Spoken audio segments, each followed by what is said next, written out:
see, look at this. I decided to come in the front here and show you the sky.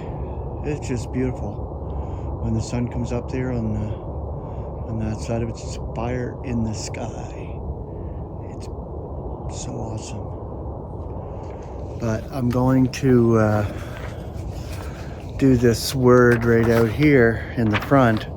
I mean, nobody's out here, so I can do this. This one here is air. And we all know what air is.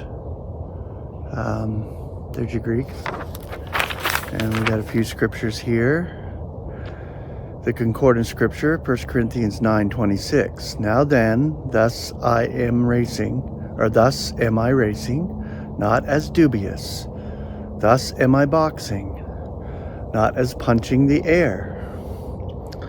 1 Corinthians 14:9. Thus you also, if you should not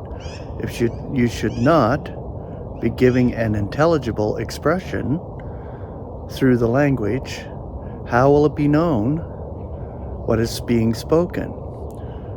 For you will be speaking into the air.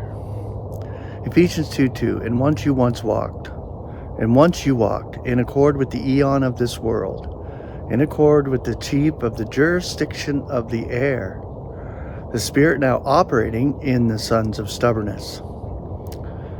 And 1 Thessalonians 4:17, the beautiful one that we have, the expectation. This is it right here. Thereupon we, the living, who are surviving, shall at the same time be snatched away together with them in clouds, to meet the Lord in the air.